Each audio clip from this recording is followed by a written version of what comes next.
सूत्रों को दही की तरह जमा कर, अलग अलग निकाल करके और अपनी ज्ञान की बात उसमें डाल करके उसे दही की तरह जमा दिया, फिर मंथन किया और उसमें जो सार निकला मक्खन, उसे फिर और तप के द्वारा पवित्र हृदय में रख करके फिर देखा और घी की तरह निकाल के आपको दे दिया। इसीलिए कहा जाता है कि संत समागम से बढ़कर कोई भी साधन नहीं। व्रतान यज्ञ छंदांसि तीर्था नियमा यमा यथा वरुंधेत सत्संगा सर्वसंगोपहो हिमाम। क्यों? क्योंकि कोई मेहनत नहीं करनी पड़ी, सीधे घी मिल रहा है, बस उसे स्वीकार कर लो। तुम शास्त्र स्वाध्याय करते तो तुम्हारी बुद्धि के अनुसार उसका भाव आता, तो जब महापुरुष जन शास्त्रों को देते हैं, परोसते हैं हमारी श्रवणेन्द्रिय से हृदय में, तो अपनी स्थिति से उसका भाव दर्शन कराते हैं। तो द्वेषम संतत माचरत स्वपितनु वाणी हृदय मित्रवत। तुम्हारे हृदय में पूरी सृष्टि में किसी से भी द्वेष नहीं होना चाहिए। अगर हम किसी से भी अनुकूलता की चाह करेंगे तो हमारे हृदय में द्वेष हो जाएगा। भगवान के वचन हैं, यो न हृष्यति न द्वेष्टि न सोचति न कांक्षति शुभाशुभ परित्यागी भक्तिमान्यः स मे प्रियः। भगवान को हम प्यार करते हैं, भक्ति मार्ग में चलते हैं, अहोभाग्य है। पर धन्याति धन्य वही हुआ जिसे भगवान कहते हैं कि वो मुझे प्रिय है। कौन प्रिय है? यो न हृष्यति न द्वेष्टि न सोचति न कांक्षति शुभा और अशुभ परित्यागी भक्ति मान्य स में प्रिय। बहुत अमृत में भगवान के वचन है। यो न हृष्यति, अभी बताया, हमारा द्वेष तभी होता है जब किसी से हम राग कर बैठते हैं। राग होता है अनुकूलता में, हमारे अनुकूल वो वस्तु, वो व्यक्ति, वो स्थान, वो बात, वो चेष्टा हुई तो राग हो गया, और उसी के द्वारा जब प्रतिकूल हुआ तो द्वेष हो गया। द्वेष की स्वयं की सत्ता नहीं है, जैसे क्रोध की स्वयं की सत्ता नहीं है। ये काम से कामः संजायते क्रोधा, ऐसे ही राग से द्वेष का प्रादुर्भाव हुआ है। अगर हम कहीं भी राग करते हैं तो उसके मूल में सुख बुद्धि, अनुकूलता, प्रियता, अनुकूलता की प्रियता सुख बुद्धि ही राग करा देती, किसी शरीर में, किसी वस्तु में, किसी में भी। इसको काटने के लिए भगवत भाव ही समर्थ है, दूसरा नहीं। मेरे प्रभु इसके हृदय में विराजमान हैं। अनुकूल प्रिय कार्य हो रहा तो प्रभु इस हृदय में बैठ के दुलार कर रहे हैं। लक्ष्य में प्रभु है ना, राग नहीं हो पाएगा, अनुराग बढ़ेगा। प्रतिकूल व्यवहार, हाँ लाडिले हैं, कोई अपराध है, कोई मलिनता है, कोई दोष है जिसका निवारण करने के लिए प्रतिकूलता रूपी लीला कर रहे हैं। बड़ी कृपा है। अनुकूलता में क्या देखा? भगवत दुलार, और प्रतिकूलता में क्या देखा? भगवत कृपा। न राग न द्वेष, निकल गया। अगर भगवत भाव नहीं तो फिर नहीं निकल सकते। दूसरा कोई सूत्र नहीं है, चाहे ब्रह्म भाव कहो चाहे भगवत भाव कहो। यो न हृष्यति न द्वेष्टि। अगर आप हर्षित नहीं होगे तो शोकित हो ही नहीं सकते। और जितना आप जिस भोग में हर्षित होंगे, लिख लो, उससे 100 गुना आपको शोकित होना पड़ेगा। लिख लो इस बात को। इसीलिए जो उपासक होता है, बड़ी से बड़ी उपलब्धि में भी वो हर्षित नहीं होता, क्योंकि जानता है हर्षित होंगे तो रोना पड़ेगा। क्योंकि यहां टिकाऊ कुछ है नहीं, परिवर्तनशील है, नाशवान, छिन जाएगा, नष्ट हो जाएगा। शरीर से लेकर बाहर जितना वैभव है ये छिन जाएगा तुमसे।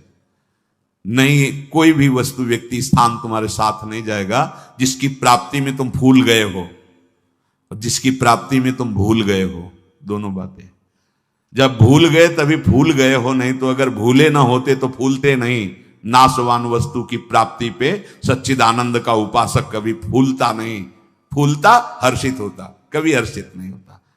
वो ब्रह्मा का पद भी उसके लिए कोई महत्व नहीं रखता। त्रिभुवन की राजलक्ष्मी देने पर भी जो आधे पल के लिए अपने प्रभु को ना भूले, वही महाभागवत है।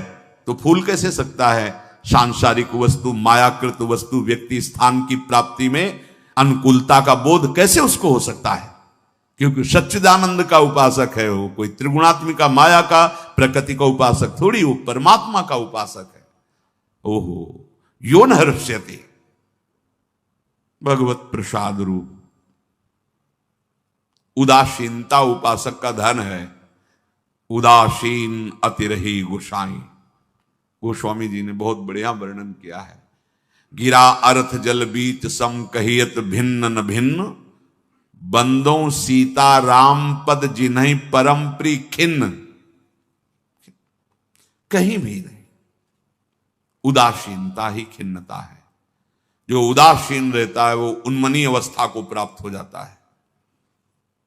न हर्ष है, न शोक है, न लाभ है, न हानि है, न सुख है, न दुख है, एक अद्भुत आनंद।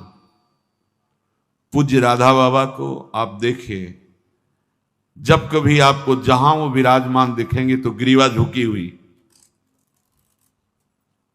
क्योंकि उन्मनी अवस्था, हर समय अपने आराध्य देव की लीला में चिंतन में डूबे हुए, बाहर से बिल्कुल शून्य, व्यवहार शून्य।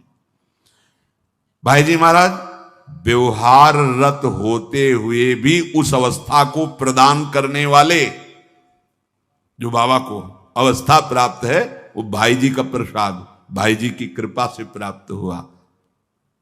ये समझना है।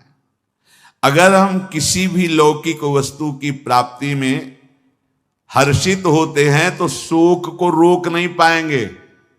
लड़का हुआ थाली बजाओ, लड्डू बांटो, ठीक है, गया पूरा मोहल्ला बैठ के रो, हर्षित हुए ना, शोकित होना पड़ेगा। ये मिल गया, हर्षित हो गए, पार्टी मनाओ, नष्ट हुआ, वहीं बड़ी विचित्र लीला है। हरि दिखा रहे हैं फिर भी श्रवण। अब तेने तो ज्यादा अनुभव संसार का है नहीं, गुरु आश्रम में रहते थे उस समय एक बड़ी गाड़ी लेके एक धनी मानी पुरुष, पास के जमींदार थे, अकेला लड़का था, है फूल माला और सभी। इसलिए हमें विशेष ध्यान है कि जैसे कोई ऐसा, तो गुरुदेव आदेश करते जाओ भोग लगाओ जाके, ये माला माता जी का स्वरूप था, उनको पहना दो जा करके, ऐसा आद्या शक्ति देवी दुर्गा ऐसे। तो वो इसलिए पूरी घटना हमें याद है। तो बहुत आनंदित, तो मिठाई बट रही और स्वस्तिक का चिन्ह गाड़ी में और सब क्या क्या, बहुत आनंदित हो देख रहे थे। 2 घंटा व्यतीत हुए, वहां से वो ढूंढी जा रहे थे, ढूंढी घाट है गंगा जी का, और बहुत बड़े महापुरुष वहां विराजमान थे, स्वामी श्री आत्मा प्रकाश, एक से एक सिद्धों का गढ़ गंगा किनारा। मोड़ में हर्षोल्लास में न संभाल पाया ड्राइवर और गाड़ी गई। किसी को चोट नहीं आई, केवल उनका लड़का जो एक था वही पधार गया। सूचना जी अभी जो वो हाहाकार, 15-20 दिन बाद उनके माता पिता पुनः आए थे, गुरु जी से भाव रखते थे। अरे हालत जो हमने देखा था उत्साह, उससे 100 गुना बढ़कर, क्या कहो अनंत गुना बढ़ के, मतलब वो जी रहे थे, बस जी रहे थे, प्राण चल रहे थे, शोका में झुलस गए। हे यहां कुछ टिकाऊ नहीं, भगवान कह रहे हैं। अशाश्वतम, नाशवान, परिवर्तनशील, दुखालयम, सब कुछ दुख देने वाला। कितना हर्षोल्लास मना रहे थे, ऐसा हो गया। बहुत यार, यो ना हर्ष्यति, भगवान की इच्छा। हर्ष नहीं करना, लेकिन हर्षित होंगे। जन्मदिन मना रहे, अरे बैठ के कीर्तन करो और अंदर से शोकित हो कि पता नहीं अब कई मिनट रह गए, कितने मिनट रह गए जीवन के। 1 वर्ष गया और भगवत साक्षात्कार नहीं हुआ। यहां जिससे दुर्गति होनी उससे पार्टी मना रहे। काल ने नष्ट कर दिया 1 वर्ष, तुम्हें पता नहीं चला। 1 वर्ष जानते, 1 वर्ष किसे कहते हैं? भगवत प्राप्त हो जाते 12 महीने होते हैं, 1 महीने में 30 दिन होते हैं, 1 दिन में 24 घंटे होते हैं, और जो 10,000 वर्ष की तपस्या का फल अन्य युगों में है, वो भगवान व्यास देव जी ने कहा 24 घंटे नाम कीर्तन से वो तुम्हें प्राप्त हो जाए। ये कलिकाल का एक विशेष गुण है, नाम संकीर्तन किया नहीं। संसारी वही बहुत दुर्गति कर रही माया और समझ नहीं पा रहे, ऐसे हर्षित हो जाते हैं छोटी छोटी बातों में, फिर रोते हैं आके।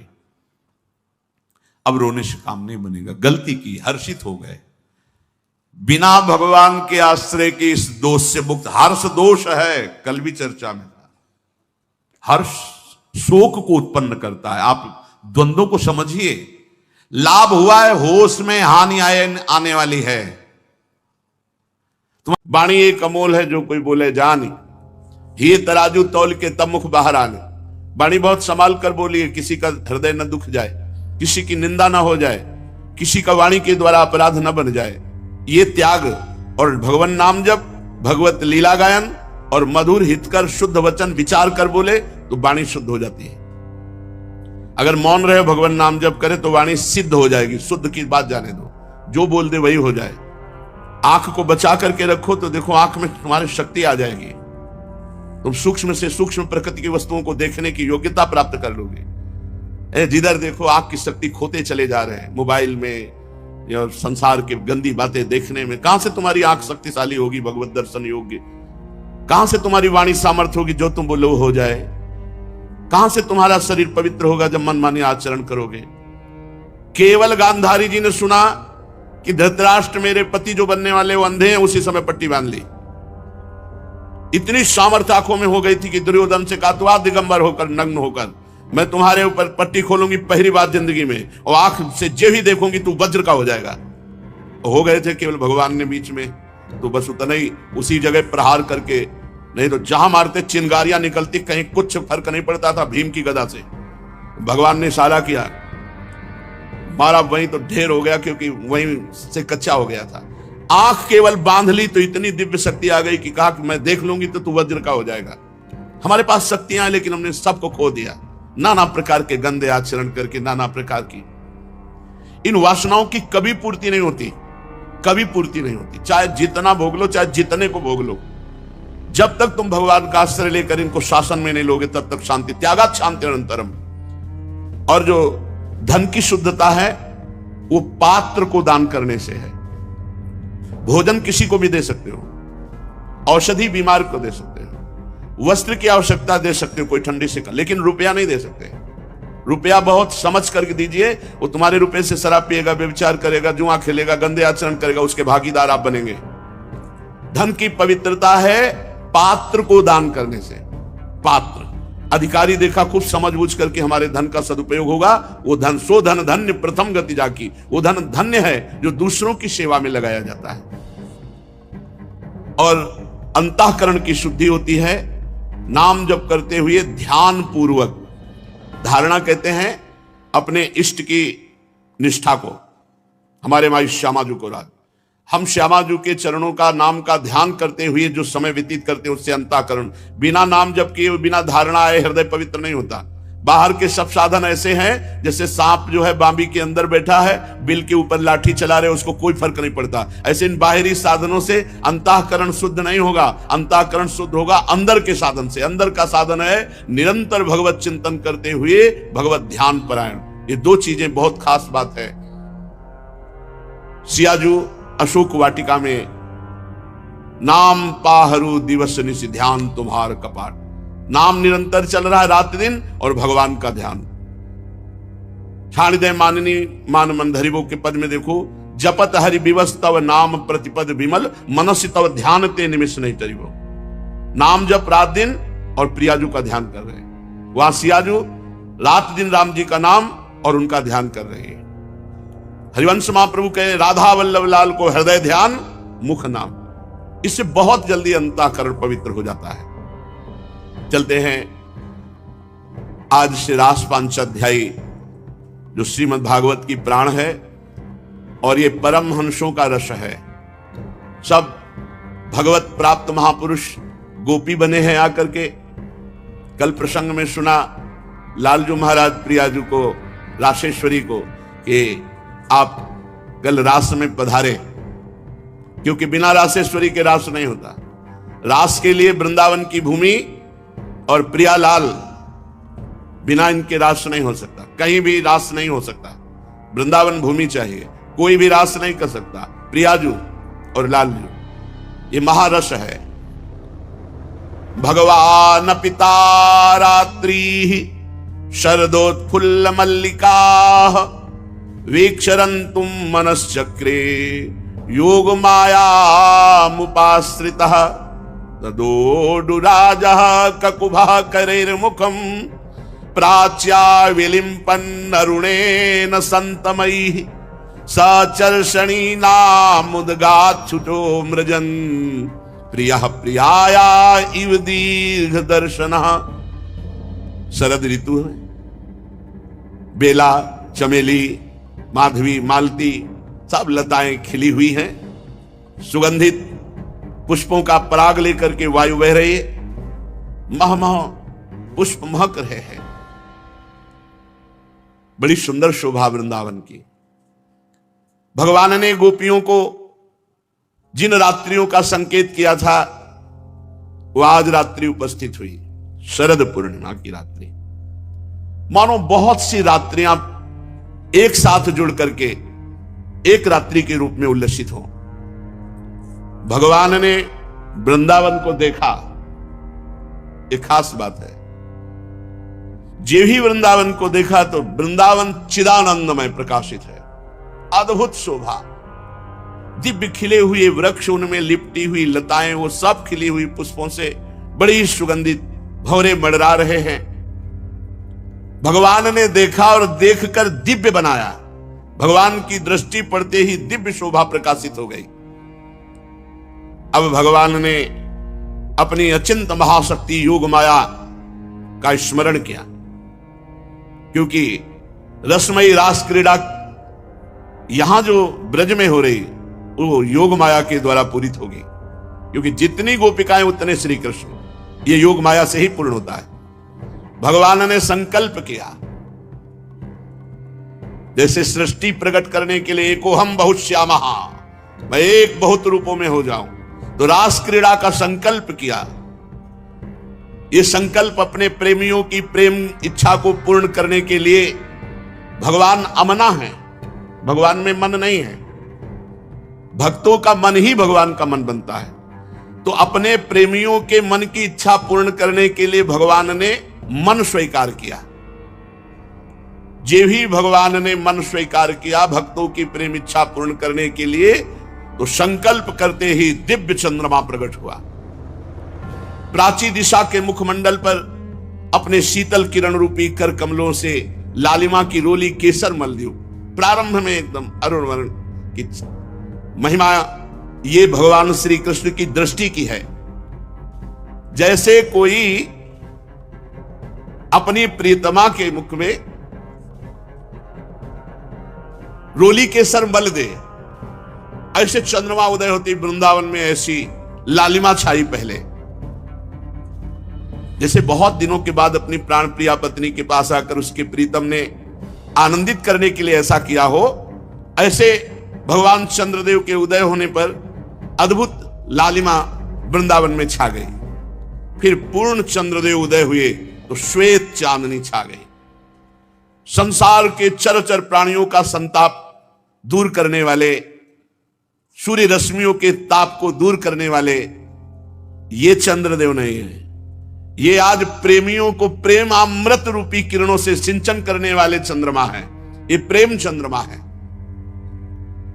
दृष्ट्वा कुमुद्वन्तम अखंड मंडलम रमाननाभम नवकुंकुमारुणम वनम च तत्कोमल गोभिरंजितम जगौकलम वाम दृशाम मनोहरम।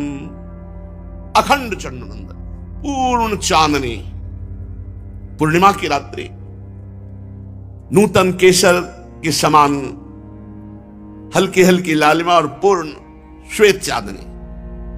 क्योंकि अभी उदय हुए हैं, ऐसा लग रहा है संकोच मिश्रित है।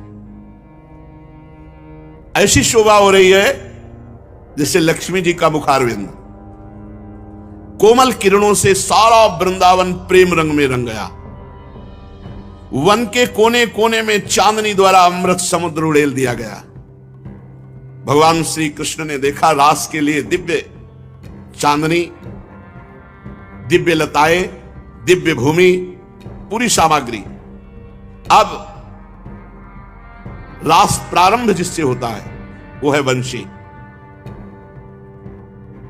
बहुत सुंदर वृंदावन, बहुत सुंदर से लालजू महाराज। मोहन मदन त्रिभंगी, मोहन मुनि मन रंगी, मोहन मुनि सघन प्रगट परमानंद, गुण गंभीर गोपाला, शीस किरीट श्रवण मणि कुंडल, उर मंडित बनमाला, पीतांबर तन धातु विचित्रित, कल किंकिनी कटि चंगी, नखमणि तरनी चरण सरसीरु, मोहन मदन त्रिभंगी।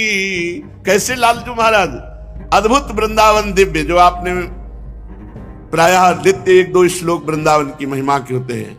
वृंदावन दुतिपत्र की उपमा को कछु नाही, कोटि कोटि बैकुंठ तेहि सम कहे न जाए। वृंदावन की लता सम कोटि कल्प तरुणाई, रज की तुल बैकुंठ नहीं और लोक की माए। कैसे वृंदावन की में। और फिर आज तो रास तो भगवान ने अपनी दृष्टि से दिव्यता में दिव्यता, और उस दिव्यता में सच्चिदानंद श्री लालजू महाराज कैसे बोले ललित त्रिभंगी हुई, क्योंकि वंशी धारण करने की मुद्रा ही है इनकी ललित त्रिभंगी। त्रिभंगी 3 जगह से टेढ़े, ग्रीवा झुकी, कमर झुकी, श्री चरण टेढ़े। कैसे हैं ये मोहन, बोले मोहन, इनको कोई मोहित नहीं कर सकता। बोले प्रियाजू ने तो मोहित किया, तो प्रियाजू कोई और है क्या? यही तो है, यही तो प्रियाजू बने। रसोया परमानंद एक द्विधा सदा, श्री राधा कृष्ण रूपाभ्याम तस्मै तस्मै नमो नमः। जो वेद कहता रसो वैशा, वही रस ही की मूर्ति दो, ये रसिक लाडली लाल, रस ही सो बिलसत रहे, रस भरे नयन विषाद। ये कोई और है? मोहना, इनको कहीं मोह नहीं है, और इनको कोई मोहन, ये सबको मोहित कर लेते हैं, इनको कोई मोहित नहीं कर सकता। और मदन, ये साक्षात प्रेम रूप हैं, और आज त्रिभंगी स्वरूप में, क्योंकि वंशी वादन कर रहा है। ये मोहन मुनि मन रंग। उपासक कब समझे कि हमारी भक्ति चरम लक्ष्य में स्थित हो गई है? बोले जब केवल प्रेम ही प्रेम की मांग रह जाए, दुख सुख मान अपमान इनकी कोई भान वृत्ति न रह जाए, और केवल प्रेम ही प्रेम, प्रेम में प्रेम की चाह, तब समझे भक्ति का चरम लक्ष्य जागृत हो चुका है। तुम्हें कोई गाली दे, तुम्हारी भाषा में खूब अच्छे से समझते हो, तुम्हें ऐसे दुख ना हो जैसे कोई तुम्हारी विदेशी भाषा में तुम्हें गाली दे, जिस भाषा को नहीं जानते, तो तुम उसके मुंह की तरफ देख करके बस चल दोगे, मुस्कुरा, कुछ बोल रहा है बस, ऐसे तुम्हारी भाषा में तुम्हें गाली दे, मुस्कुरा के चल दो, तो समझो भक्ति का चरम लक्ष्य जागृत हो रहा है।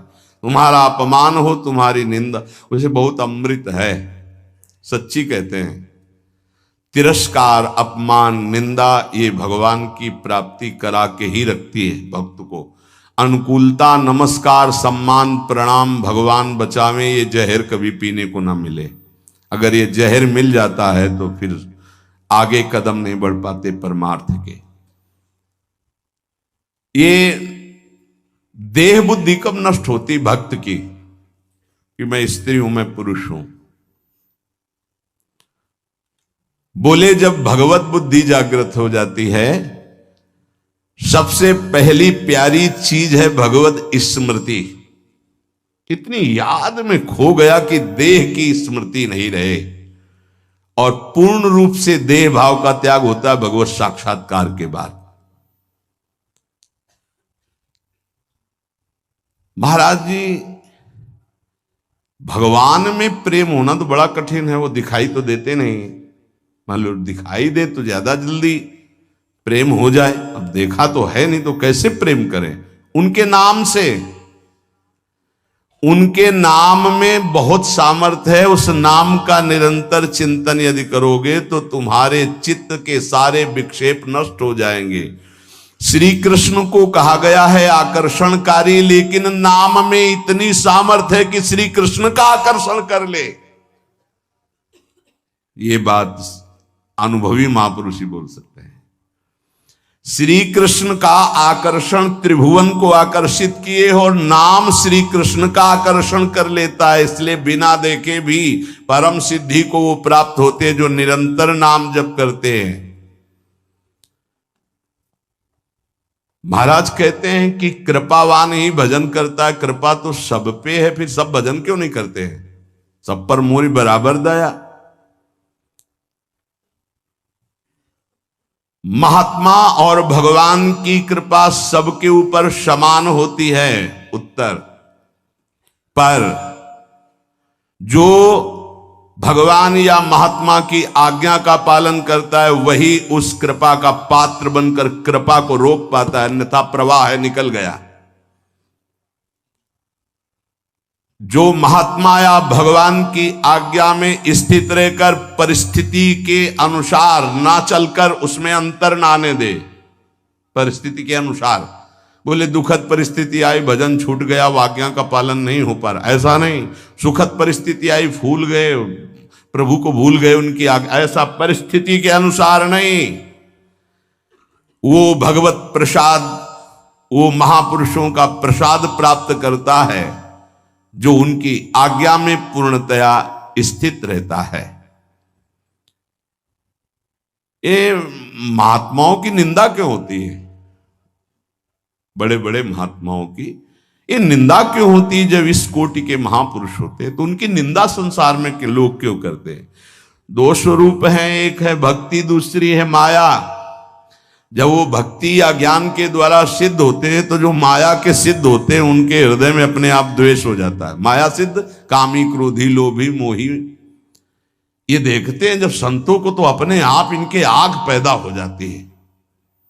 ये कुछ है ऐसा कि ये माया के पार्षद जो है ये आए देखने के लिए, थर्मामीटर डालने के लिए, पर वो थर्मामीटर भक्तों में होता, मायावियों में तो होता नहीं।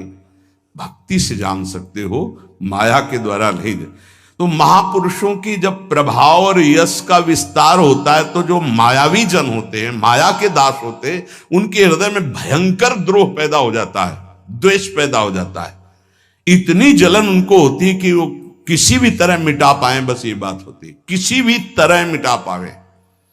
पर सीम की चाप सके को उतासु बड़ रखवार, रमापति जासु जिनके भगवान रक्षक हैं उनको कौन नष्ट कर सकता है।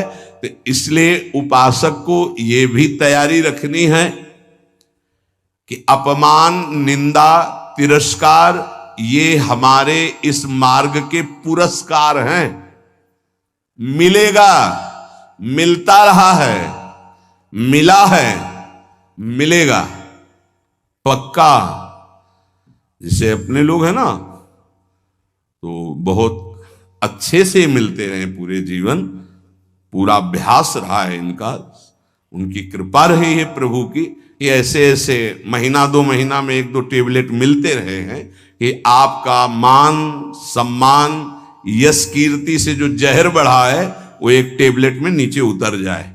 वो उतारते रहते हैं किसी न किसी महापुरुष को भेज करके, माया के महापुरुष, और वो ऐसा बर्ताव कराते हैं। फिर पूछते हैं अब क्या? तो होता है आपकी बड़ी कृपा, तो आगे निकल गए, हम ही थे और कोई नहीं था, हम ही थे और कोई नहीं था। ये तो हम आपसे प्रश्न कर रहे थे। साधक इस बात पे सावधान रहे कि जब उसकी निंदा हो, अपमान हो, तो समझे कि मेरे प्रभु मेरे सामने पढ़ा करके जगत गुरु अब वो प्रश्न कर रहे हैं, मुझे सहन करके आगे निकलना है। जहां सत्य मार्ग की चर्चा मिले तो सुनो, नहीं तो नाम जप करो, एकांत सेवन करो। ऐसी कोई बात मत सुनो जो नाम रूप लीला धाम से आपको विलग कर दे, नहीं तो जीवन की बड़ी भारी हानि हो जाएगी। और उपासक अपने आराध्य देव को सबके दर्शन से बचावे, ये बड़ी गूढ़ बात हम आपको कह रहे हैं।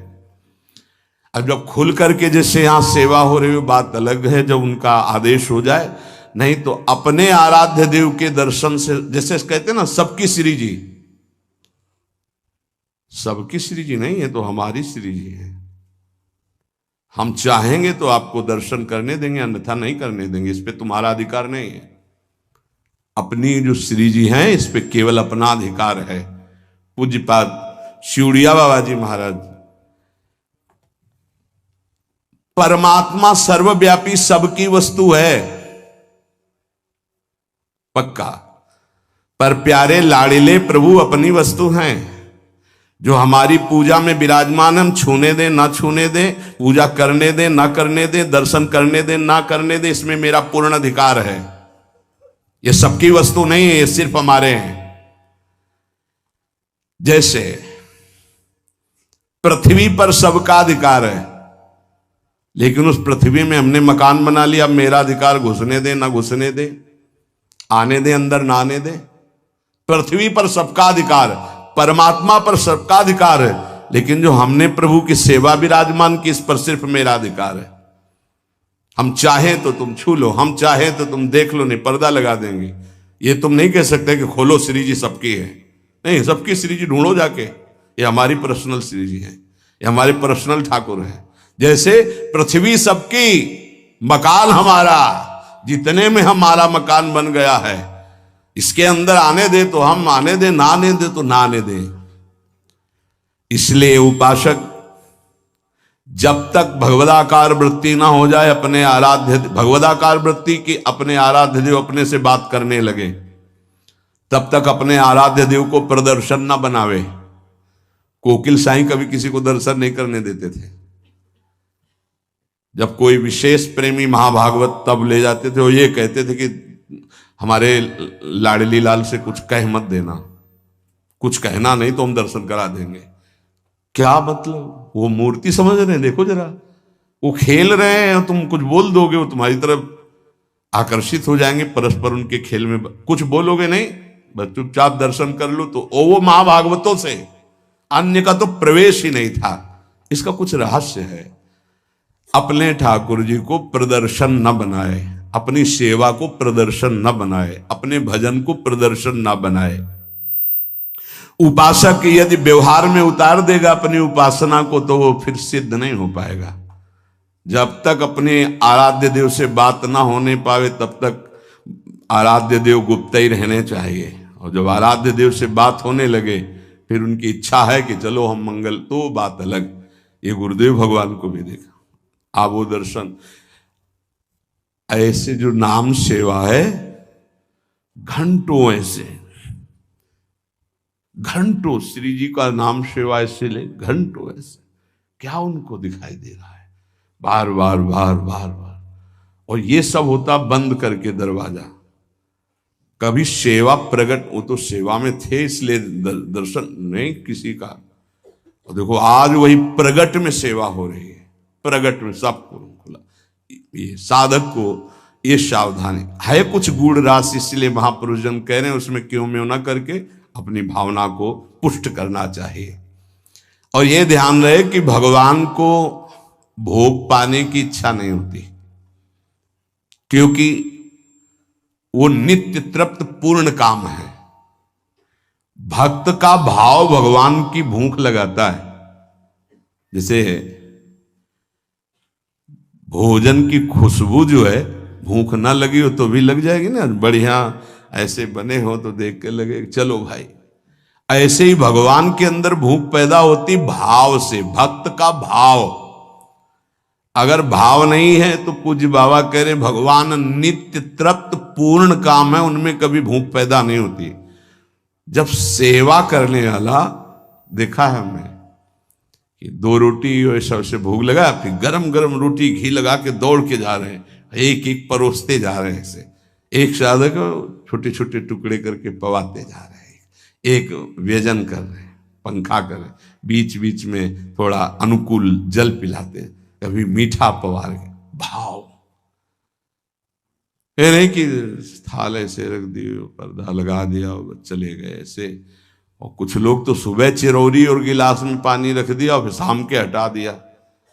ऐसा तुम्हारे साथ बर्ताव हो किसी रिश्ते नातेदार के यहाँ तो क्या होगा? जिस कमरे में हो उसी चारपाई के समीप आकर के एक टेबल रख दे और एक गिलास पानी, थोड़ी चिरौरी रख दे, पर्दा लगा दे बाहर से, या तो दरवाजे में ताला। अब कैसा लगेगा? आप तो पाव बाल भोग में हलवा और चाय और बिस्कुट और ये वो, और ठाकुर जी के आगे छोटी कटोरी में चिरौरी रख दी। परिणाम क्या होगा जानते हो? हाँ, अपराध बनेगा, क्योंकि सेवा विराजमान की हो, परिणाम में आपको फिर संकट घेरेंगे, परेशानी आएगी। अगर ठाकुर जी घर में विराजमान की हो तो अपने पर्सनल ठाकुर जी हैं तो वो वैसे हैं जैसे लाडला पुत्र अपना पुत्र। कैसे? कोई कोई महानुभाव तो कि अब हम बाहर जा रहे हैं, पड़ोसी को दे दिए। कभी दो पुत्र अपने पड़ोसी को? दोगे पुत्र? अगर देने की भी बात आ गई तो हृदय हमारा कहेगा नहीं। वो कैसे प्यार करेगा? जैसे हम प्यार करते हैं। हमारे साथ ठाकुर जी जाएंगे या ठाकुर जी की व्यवस्था होके घर में ही कोई एक रहेगा? अब हम कहते हैं साथ रखो, पर ठीक है, फिर उनका सम्मान भी रखो, उनको ऐसे सम्मान से रखो ठाकुर जी को साथ ले जाते हुए जैसे ठाकुर जी को रखा जाता है। सेवा का मतलब है स्वामी अधीन हो जाते हैं, बहुत बड़ी बात है जो सेवा विराजमान करना है। देखा जाता है ठाकुर जी बहुत ऐसे हो गए, ऐसे तो सेवा बताती है कि तुम ठाकुर जी को प्यार नहीं करते, तुम तो ऊपर से बहुत चिकने सब लगाए। ठाकुर जी कैसे? उनका कैसा चेहरा होगा? इसका मतलब सेवा बताती है कि तुम कैसी सेवा कर। इसी सेवा से प्रभु की प्राप्ति हो जाएगी। भावपूर्वक भोग लगाओ तो उनको भूख लग जाएगी। भावपूर्वक आभूषण पहराओ तो तुमसे कहने लगेंगे। कितने भक्तों से ठाकुर जी बात करने लगते हैं जो तन्मय हुए, हमको आज ये इस रंग की पोशाक से, आज हमको ऐसा भोग चाहिए, आज हमको ये पदार्थ चाहिए। पे अगर भूल गए शयन में जल रखना तो स्वप्न में आके बोले देखो आज तुमने शयन में जल नहीं रखा, आज तुमने रजाई, तो वहां जाके देखा तो वो नहीं। ठाकुर जी बात करने लगते हैं। अपने इष्ट के सिवा अन्य किसी इष्ट विग्रह का अपमान न करे उपासक। यही विचार करे कि हमारे इष्ट ही इन विभूतियों के रूप में विराजमान है। जैसे हम रसिक अनन्य उपासना में हैं, अब हम जा रहे हैं, परिक्रमा लगा रहे, तो केशी घाट में हनुमान जी का अर्चा विग्रह विराजमान, अब आरती हो रही, तो अब ये नहीं है कि हम नहीं, खड़े हो गए, हाथ जोड़े, दो चार आरती, राधा वल्लभ लाल की जय हो मेरे प्रभु, और चल पड़े। कभी किसी श्री विग्रह का अपमान न करे। कहीं आरती हो रही है, कहीं मान लो आपकी दृष्टि नहीं पड़ी, बात अलग हो, अगर दृष्टि पड़ गई कि अमुक ठाकुर जी यहां विराजमान है तो ग्रीवा झुक जानी चाहिए, राधा वल्लभ लाल की जय, प्रभु आगे निकल जाए, क्योंकि हमारे ही प्रभु विभिन्न रूपों में विराजमान है। उपासक को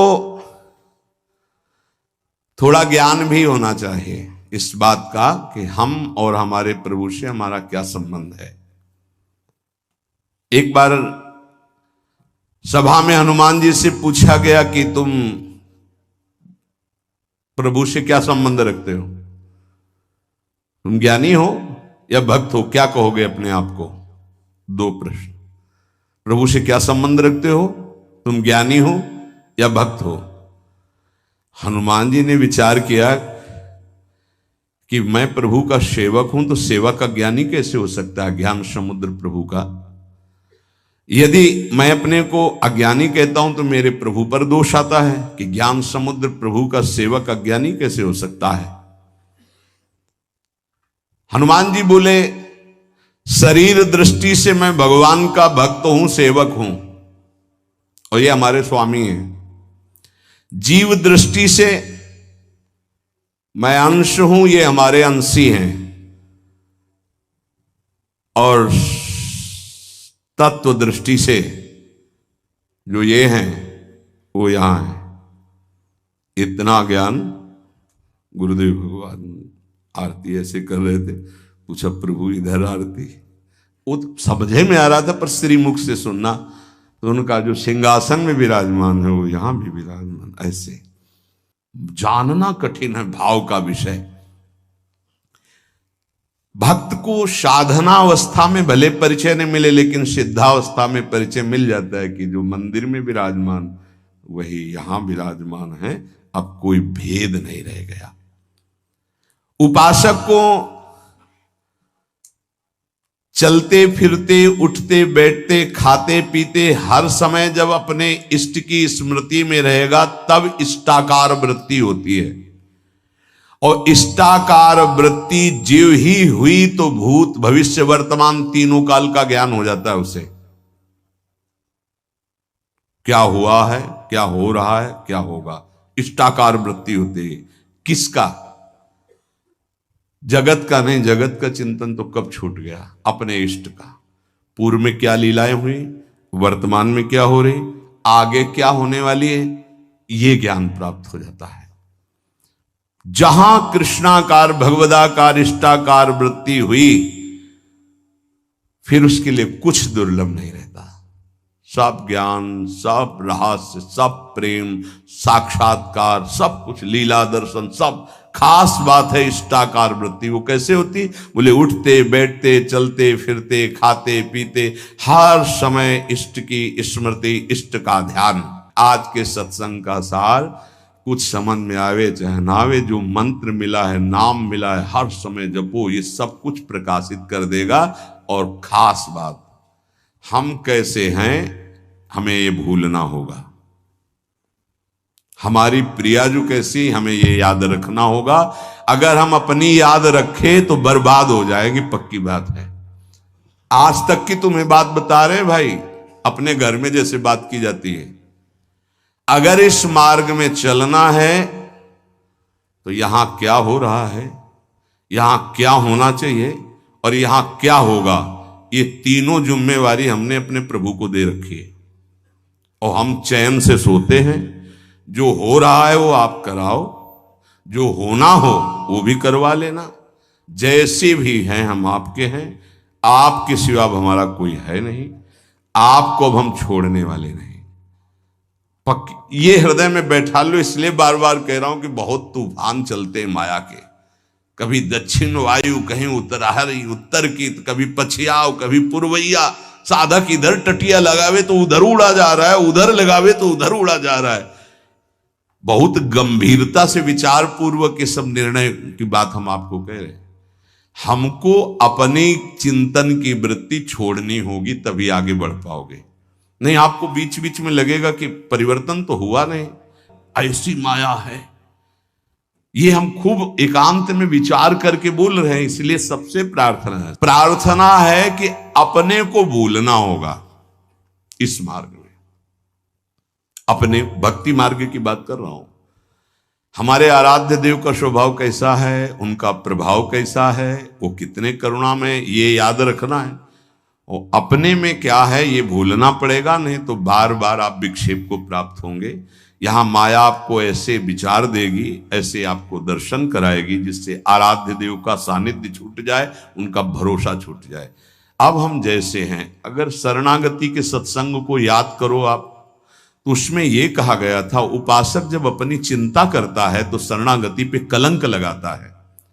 ठीक है, अब हम क्या कर सकते हैं? हम तो आपकी शरण में हैं। हम जैसे भी हैं, मलिन विचार, अच्छे विचार, आपने हमको वर्ण किया है ना, हम तो आपको वर्ण बाद में किया, पहले आपने हमें वर्ण किया है। वकालत में हम लोग जीत जाएंगे। हमने आपको वर्ण नहीं किया है, हम तो जानते भी नहीं थे आपको। आपने चयन किया पूरे संसार से, अलग अलग बुलाया, कोई हरियाणा से आया, कोई पंजाब से आया, कोई उत्तर प्रदेश से, कोई तो पकड़ के मंगाया ला अपने अपने भाव द्वारा घसीटा। जब उन्होंने चयन कर लिया है तो क्या देख के चयन किया है? हमें कोई विशेषता थोड़ी देखी है, हमें अधमता देख के चयन किया। ये बेचारा साधन करके भगवत प्राप्ति नहीं कर पाएगा। अब हमको साधन से क्या मतलब है? तो किससे मतलब है? जिन्होंने हमको पकड़ा, हमको उनसे मतलब। उनका स्वभाव कैसा, उनका प्रभाव कैसा, हमारी बात मान लेना। हम हंसते हंसते वो बात करें जिससे आप निहाल हो जाओगे। अपने को देखोगे कदम लड़खड़ा जाएंगे, उनकी तरफ देखोगे भाग पड़ोगे। अपने देखने से कभी कल्याण नहीं होगा, उनकी तरफ देखने से ही कल्याण होगा। अपने देखने से बहुत दुखी हो जाते हैं, उनकी तरफ देखते हैं तो बहुत सुखी हो जाते हैं। हमें सुखी होना है, हमें आनंदित होना है, हमें अपनी तरफ नहीं देखना। हम नहीं संभल पाएंगे, नहीं सुधर पाएंगे। कब तक? जब तक उनकी तरफ नहीं देखेंगे। हम अपने को देखकर पावरहीन होते हैं, उनको देख करके हमारे अंदर पावर आती है।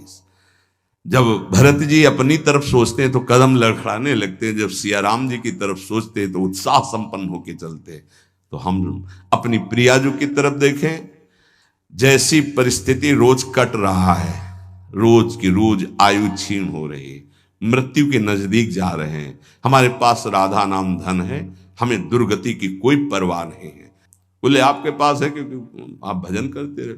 हम एक नाम की बात कर रहे हैं, एक बार तो सुनी लिया ना अभी राधा, भले ना बोला हो तो इसका भी हिसाब नहीं, क्योंकि गावत श्रवणम सुनत सुखाकर विश्व दुरित दवनी। बोलने वाला और सुनने वाला बराबर फल का अधिकारी होता है।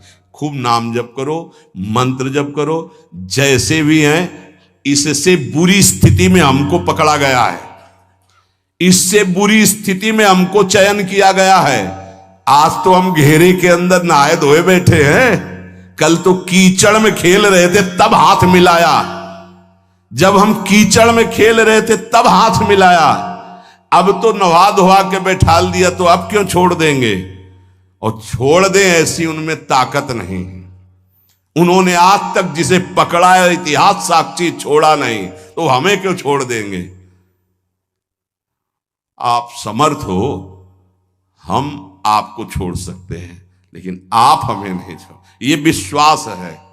तोय मोय परी होड़, मोह सोना बिगाड़न को तो सोना। ए भाई, हम ये इसलिए बहुत दैन्य होके बोल रहे कि माया हाथ छुड़वा के तुम्हें अपनी तरफ, अपने पाले में न घसीट पावे। देखो तुम बुरे हो, तुम जैसे हो, हमारी श्री जी की हो, पक्का श्री जी मिलेंगी। हम सब उसी पंक्ति में खड़े हैं। सही कह रहे हैं, वो पकड़े हैं इसलिए हम खड़े हैं। नहीं ऐसी हवा चल रही कि ना खड़े रहे, आपकी दृष्टि में भी नहीं आएंगे, ऐसे पड़े हो जाएंगे, ऐसे गिर जाएंगे। वो पकड़े हैं, गुरुदेव पकड़े हैं, श्री जी पकड़े हैं। ये जब हमको पकड़े तो आपको भी पकड़े। आपको नहीं लग रहा कि वो पकड़े, तो इतना मान लो हम आपको पकड़े। ऐसे ऐसे नहीं, बहुत जोर की पकड़ है। वो हमको पकड़े और ऐसे पकड़े तो पूरी लाइन बच जाएगी, माया उड़ा नहीं पाएगी। अकेले पड़ जाओगे तो उड़ा ले जाएगी। एक दूसरे को पकड़े हुए हम सब श्री जी के पास चलते। अब देखो, इस जन्म में सौदा बीच में मत करो यार। श्री जी चाहिए, इस जन्म में प्रभु चाहिए, इस जन्म में हमें अब माया से मुक्त होना है। थोड़ा तो उत्साह बनाओ, शरीर तो छूटना ही है, ये छोड़ के जाना ही है। उत्साह बना लोगे तो धनी होके चलोगे धनी के पास, नहीं फिर आएंगे यमराज के दूत तो मार डंडो ले जाएंगे बेमतलब गलत दिशा में। इसलिए हमारा कोई अन्य योनि न मिले, अगर हमें जन्म मिले तो मनुष्य जन्म मिले और भगवान की आराधना करूं, आराधना करके पुनः उनको प्राप्त करूं। वैसे तो इसी जन्म में मिल जाए बहुत अच्छा है, इसलिए नाम न छूटने पावे। हे भाई, राधा राधा राधा राधा राधा, श्री राधा वल्लभ लाल की। कुछ भी आपको प्राप्त हो रहा है भगवान की वस्तु है, भगवान का खेल है। जय दिन रहना होगा, वो वस्तु व्यक्ति स्थान उतने ही समय तक हमारे पास रहेगी, हट जाएगी। ये केवल प्रवचन नहीं, भगवत भाव को प्राप्त हुए महापुरुषों में स्थिति होती है। देखो, अगर हम किसी को कहें कि वो तो भगवत अवतार हैं, तो हमारे लिए ही तो अवतरित होते हैं। स्थितियों को दिखाना और प्राप्ति का साधन बताना और प्राप्त करवाना, इसीलिए बड़े बड़े महापुरुष प्रकट होते हैं।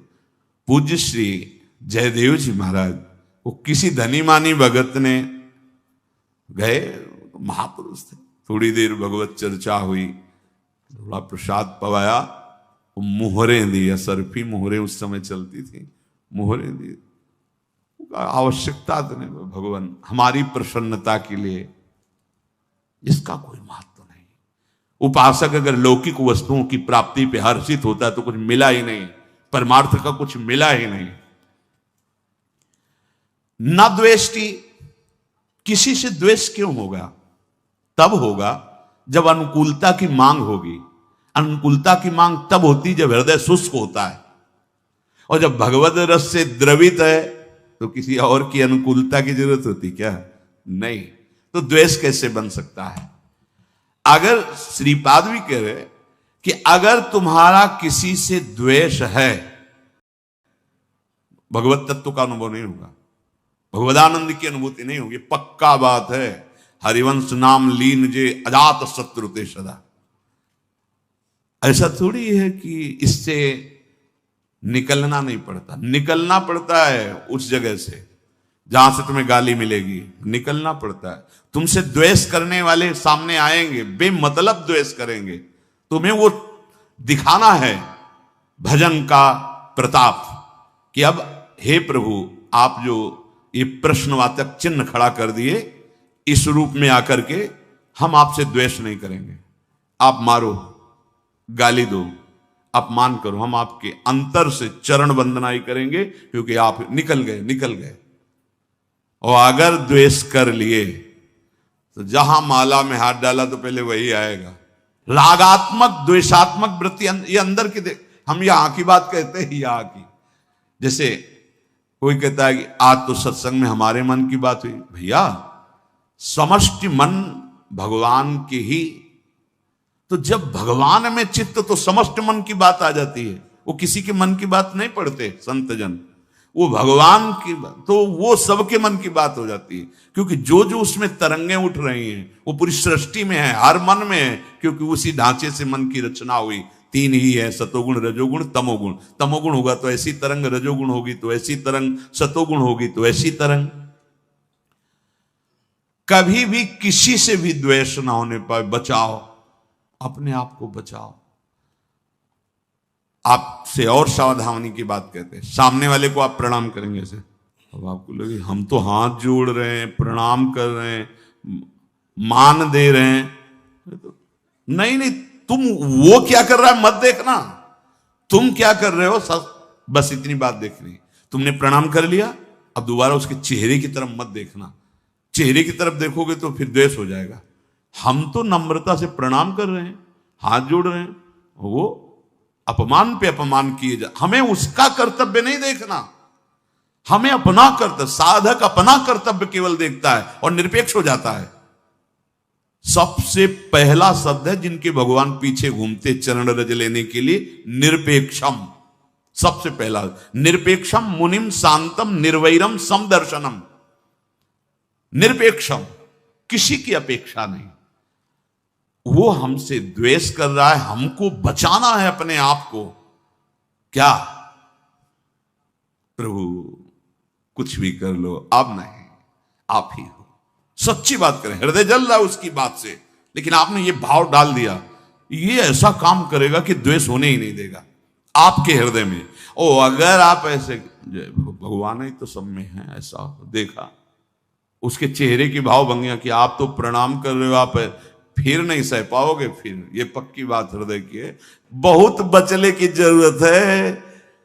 ये अहंकार का फोड़ा बिना गुरुदेव के आप ऑपरेशन नहीं होता। एक बार ऑपरेशन हो गया तो इतने चतुर डॉक्टर हैं कि एक कण भी नहीं रहने देते कि दोबारा ये कैंसर न फैल जाए।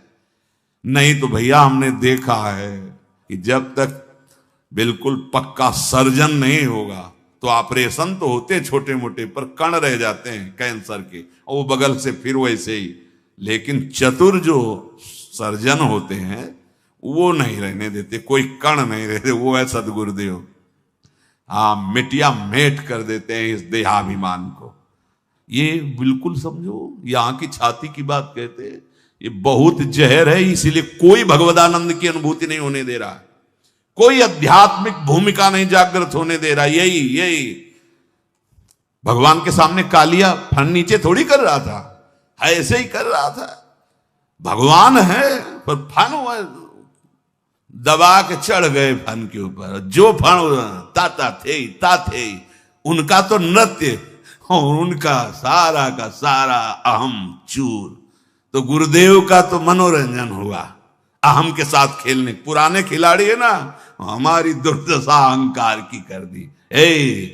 ये अब हमारी शरण में आ गया, अब तुझे यहां से हटना होगा या बदलना होगा। अब इस हमारे जन को तुम माया में नहीं फंसा सकता। गुरुदेव पुराने योद्धा हैं, न जाने कितनी बार पछाड़ की है और हृदय को कितनों के निर्मल किया है। ये अहम बहुत बहुत विचित्र है और इसी अहम से द्वेष होता है। इसी अहम से जब हमें लगता है कि मैं साधुता से चल रहा हूं, मैं शास्त्र संयम से चल रहा हूं, और बार बार आप ऐसा व्यवहार करते हैं, तो फिर वो अहम असहनीय हो कर लेता है हृदय को, फिर वो प्रतिक्रिया में आ जाता है। सदगुरुदेव भगवान के वचन, अगर अहम नहीं तो प्रतिक्रिया कैसे? अगर प्रतिक्रिया है तो यही अहंकार का स्वरूप है, प्रतिक्रिया कैसे? फिर एक दिन बहुत करुणा में भर के कहा कि सबके वाहन हैं, किसी के गरुण वाहन हैं, मयूर वाहन है, नंदिकेश्वर हंस वाहन है, सबके। जानते हो हमारी स्वामिनी जी का वाहन क्या है? महाराज जी हमने कहीं पढ़ा नहीं, कहीं सुना। बोले दैन्यता। यद्यपि सकल लोक चूड़ामणि, दीन अपन पो माने, प्रीति की रीति रंगी लोई जा। सदगुरुदेव के वचन। अगर उपासक में दैन्यता नहीं तो प्रियाजू विराजमान कहां होंगी? क्योंकि प्रियाजू का वाहन दैन्य है। देखो, प्रिया प्रेम रस प्राप्त करने के लिए अखिल ब्रह्मांडों के ईश्वर भगवान श्री हरि कितने दैन्य हैं, कितने दैन्य हैं। यद्यपि सकल लोक चूड़ामणि, अखिल कोटि ब्रह्मांडों के स्वामी, दीन अपन पो माने, अपने को प्रियाजू के सामने कितना दीन। ये एकांतिक निकुंज की बात, बाहरी नहीं जान सकते। हरिराम व्यास जी देख रहे हैं कि प्रियाजू के सामने पीक दाने लिए सरकार खड़े हैं अखिल ब्रह्मांडों। प्रियाजू के सामने एक पात्र में रंग है, एक में हाँ, और चित्र लिख रहे हैं, श्री चरणों में महावर की रचना कर रहे हैं। ध्रुवदास जी देखते हुए कह रहे हैं, बिहरत कुसुम पराग लगत, तब पीत वसन लय झारत, लुठत मयूर चंद्रिका तिंतर, अद्भुत छवि निहा, जावक चित्र बनाई संवारत, करन सफल तब मानत कौन, जिनके देयम सदा परिभोग्नम अभीष्ट दोहम, तीर्थास्पदम शिव विरंच नुतम शरण्यम। भूल करके अपनी महिमा को दैन्य होकर प्रिया प्रेम में ऐसे। तो बोले हमारी स्वामिनी का वाहन है दैन्यता, और ये दैन्यता कहीं मिलती नहीं। बिना अहंकार गए दैन्यता नहीं आती। अहंकार गुरुदेव के द्वारा नष्ट होता है, परिवर्तित होता है। यो न हृष्यति, हर्ष नहीं किसी भी वस्तु व्यक्ति स्थान की प्राप्ति में, और न द्वेष्टि, कोई तुम्हारे प्रतिकूल आचरण करे, निंदा करे, अपमान करे, तुम्हें गुस्सा दिलाना चाहे, तुम्हें द्वेष नहीं करना है। बचो परम पद प्राप्त करने के लिए, भगवान के प्रिय बनने के लिए। यहां जो तात्पर्य है प्यारे को, मतलब भगवान कह रहे भक्तिमान्य स में प्रिया, सब मेरे को प्यार करते, मैं उसको प्यार करने लगूंगा। इसको जिसके हृदय में हर्ष नहीं, किसी से द्वेष नहीं, और न सोचती। जैसे सब कुछ तुम्हारा छिन गया। कितना था? किसी भी नगर के किसी एक कोने में तुम्हारा महल बना होगा, हम कह रहे हैं। पूरे विश्व ब्रह्मांड की संपत्ति का असंख्य हिस्सा होगा तुम्हारी संपत्ति। बहुत संपत्ति है भाई वो। अरे समुद्र को रत्नाकर कहा गया है, एक से एक रत्न। भूमि में अष्टम धातु ऐसे प्रकट होती है, जैसे गेरू पीली मिट्टी, ऐसे चांदी सोना भूमि में है। इसी भूमि में कितनी संपत्तिवान हो, क्या हो, कुछ नहीं। अगर नष्ट हो जाता है तुम्हारा, तो तुम्हें यह ध्यान रखना है कि तुम हरि के हो। जिसने ऐसे, इसे निमेष कहते हैं, पलक झपकने को, पलक झपकने में अनंत ब्रह्मांड बना दिए। उसकी लीला है। मेरा जो कुछ नष्ट हुआ है, एक सेकंड में वो अनंतों गुना बना दे।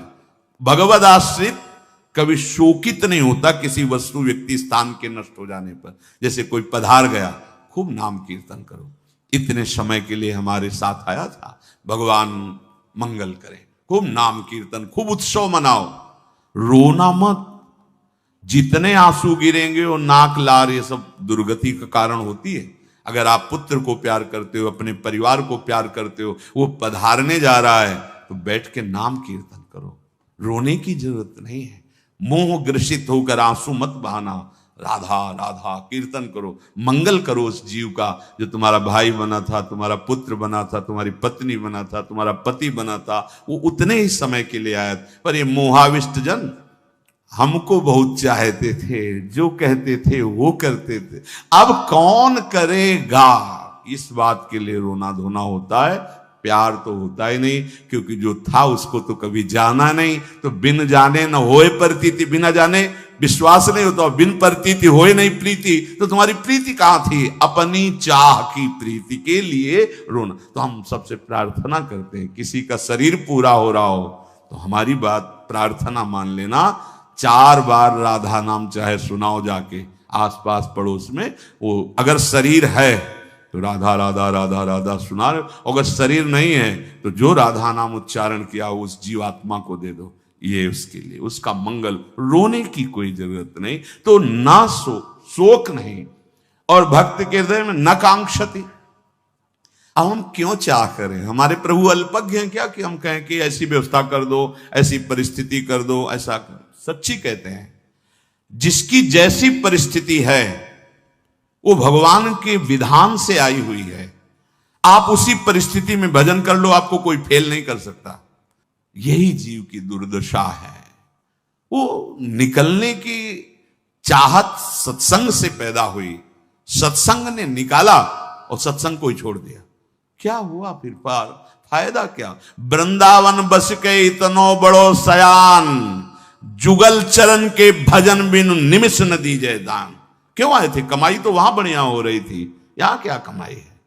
ये तो प्रेमियों का देश है, यहां भजन कमाओ, प्रियालाल रूपी संपत्ति बढ़ाओ अपने हृदय में। तो न कांक्षति, कोई आकांक्षा भक्त न करे। अगर करे भी तो छूट दे दे हमारे प्रभु को। तो भगवान ने कहा है, अर्थार्थी आर्त जिज्ञासु ज्ञानी, मतलब आपको भक्त ही माना जाएगा, पर छूट दे दो कि प्रभु यदि मेरी मांग से आपका भजन ना रुके तो आप दे देना, अगर भजन रुके तो प्रभु मत देना। ये आपके ऊपर छोड़ दिया। शुभाशुभ परित्यागी भक्ति मान्य स में प्रिया। जैसे अशुभ हमारी दुर्गति कर देता है, ऐसे शुभ भी दुर्गति का कारण है। कोई विद्वान कह सकता है कि शुभ के द्वारा दुर्गति? तो सुनो, तुम शुभ कर्म करोगे, यहां से ऊपर के लोगों को जाओगे। जैसे स्वर्ग गए, आप खूब भोग भोगेंगे जितना आपका शुभ है, और पुण्य छीणे मृत्यु लोक के विशंति, तो फिर कहां गए? वहीं आ गए ना। तो आवागमन तो नहीं मिटा ना, तो सदगति तो नहीं हुई ना। तो हुई क्या? उसे एक अच्छा स्वप्न, एक बुरा स्वप्न, लेकिन है तो दोनों स्वप्न ही, कोई खास बात थोड़ी है। तो इसीलिए शरण निरापक पद रमित सकल अशुभ शुभ नंस, आचार्य श्रीहित महाप्रभु हरिवंश चंद्र जी के लिए, कि जो इनकी शरण में हो जाता है ये शुभ अशुभ का नाश कर देते हैं। और देत सहज निश्चल भगति, जय जय श्री हरिवंश। जो ना हर्षित होता है, ना द्वेष करता है, ना कोई शोक करता है, ना कोई आकांक्षा करता है, और शुभ अशुभ का भी परित्यागी है, और सदैव मेरी भक्ति में रत है। भगवान कह रहे हैं, स में प्रियहा। बहुत से भक्त मुझे प्यार करते हैं, पर मैं इसको बहुत प्यार करता हूं। स्त्रीषु स्तन्यप तोकवत स्व अतिथि गेहेथ देहे च। श्रीपाद कह रहे हैं, जहां तुम्हें वास मिला है ऐसे रहो। जैसे अतिथि आता है किसी के घर में, तो अपना घर नहीं मान लेता, सोचता है हमें तो बस समय व्यतीत करना है, जितने दिन चले जाना है यहां से। बिल्कुल ठीक ऐसा ही है। चाहे गृहस्थ में हो चाहे विरक्त में हो, घर को अपना नहीं मानना चाहिए। इसीलिए हमारे यहां पहले से पद्धति चली आ रही कि घर में ठाकुर विराजमान करना। घर के मालिक ठाकुर, हम सब उनके सेवक, और महाभाग्यशाली जन तो अपने घर में भी अंकित कर देते हैं, प्रिया कुंज अमुक अमुक, ऐसे भगवान नामों से युक्त किए। ऐसा करना भी चाहिए। विभीषण जी के घर को ही देखकर तो हनुमान जी महाराज प्रभावित हो गए। राम नाम अंकित गृह शोभा। देखा कि भगवान नाम लिखा हुआ, तो कोई महाभागवत होगा। फिर अंदर गए तो आवाज भी सुनाई देने लगी, राम नाम ते सुमिरन की ना, हृदय हरस कपि सज्जन चीना, ये ईसन हट करिहो पहचानी, साधु ते होए ना कारज हानि।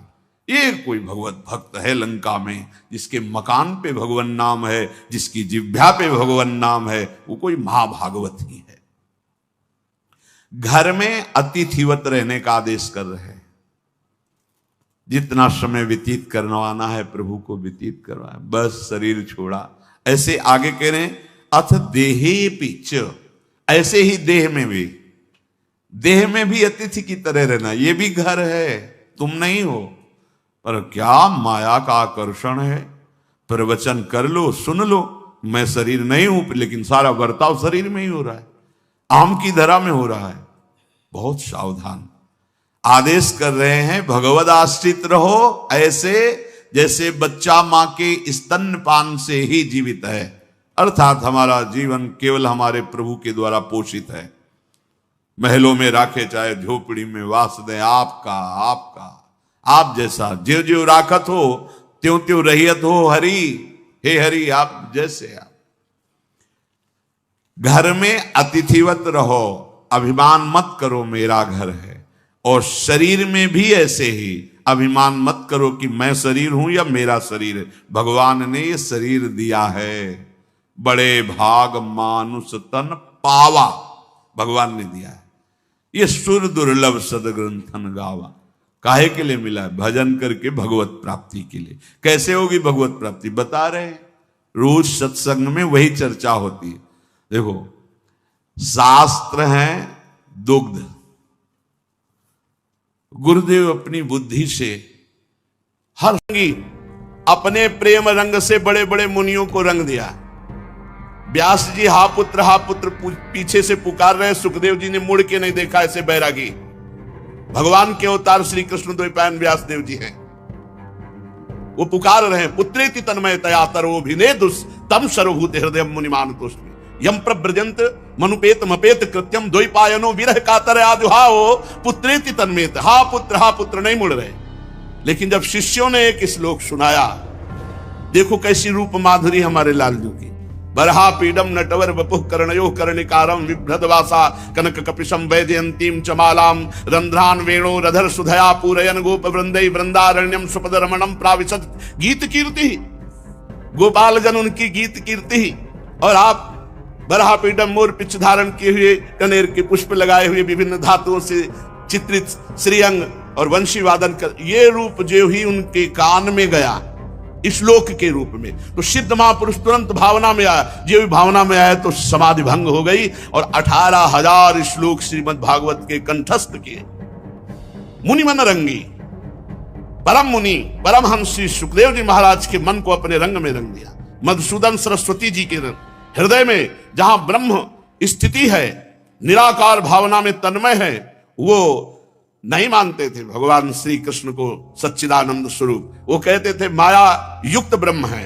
लेकिन जब भक्तों की प्रार्थना से उनके नेत्र गोचर हुए, यमुना के पावन तट पर विचरते हुए लालजू महाराज बंसी बजाते हुए, वो श्लोक बंसी विभूषित करा नवनीरदाभात, जो ही रूप देखा तो आखिरी लाइन में कृष्णात् परम किमपि तत्व हम न जाने, कृष्ण से भी कोई बढ़कर तत्व है मैं नहीं जानता। मोहन मुनि मन रंगी, बड़े बड़े मुनियों के मन को रंग दिया।